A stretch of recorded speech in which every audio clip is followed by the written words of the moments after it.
Le 10 février dernier, les plus courageux qui ont veillé tard la nuit ont pu voir Bong Joon-ho et son film Parasite tout rafler aux Oscars. Une première pour le cinéma coréen qui attire enfin tous les regards, chose qu'il mérite depuis déjà très longtemps. Seulement, comme chaque année, la cérémonie a soulevé pas mal d'interrogations. Pour cette édition 2020, on a vraiment eu l'impression que l'Académie a cherché à satisfaire un peu tout le monde, à faire en sorte que tout le monde soit content. Et c'est assez problématique parce qu'on peut se demander quel est l'intérêt aujourd'hui de cet événement. Cette année, pas de grande surprise, si ce n'est peut-être le film Irishman de Scorsese qui repart bredouille de la cérémonie. L'événement principal de cette année fut le succès de Parasite, même s'il était en réalité assez prévisible. Pour mon plus grand bonheur, le film du génie coréen Bong Joon-ho repart avec 4 statuettes, parmi lesquelles celle du meilleur film étranger, celle du meilleur film et celle du meilleur réalisateur. Alors oui, Parasite mérite pour moi son succès, je le vois comme le meilleur film de cette année, une année qui fut d'ailleurs assez pauvre cinématographiquement. Seulement c'est assez marrant de se dire que ce même réalisateur a réalisé en 2017 le superbe film Okja, qui est pour moi la plus grande œuvre de sa filmographie, et que le film n'a même pas été nommé aux Oscars cette année-là. La raison, elle est assez bête et simple. C'est le fait que le film soit produit par Netflix, car comme on le sait tous à propos des Oscars, c'est une cérémonie à l'accent hollywoodien très fort, qui est souvent pointée du doigt pour ne récompenser que cette industrie-là. C'est pour cela que je trouve assez marrant de passer d'un boycott comme celui d'Okja à un fantastique succès comme celui de Parasite. On a un peu l'impression que l'Académie essaye de rattraper son erreur en le couvrant de récompenses cette année.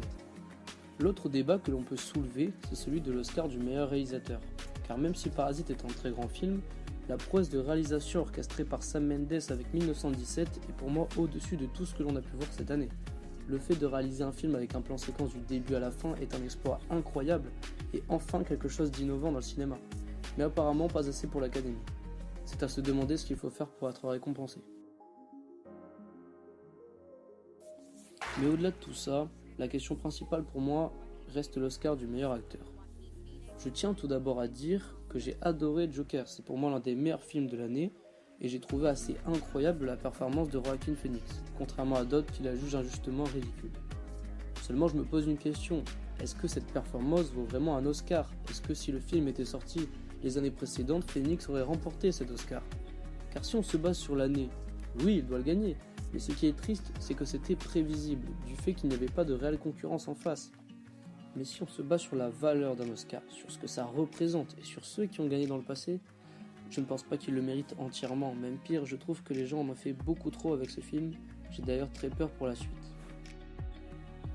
Je me retrouve donc assez blasé des Oscars cette année. Je les regarde depuis quelques années sans grand intérêt et je ne les attends plus impatiemment comme par le passé.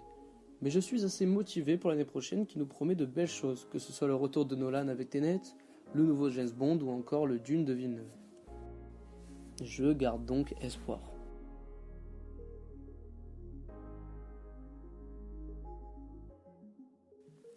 Sur ce, si vous avez apprécié, n'hésitez pas à vous abonner et à donner votre avis en commentaire, ça m'intéresse énormément.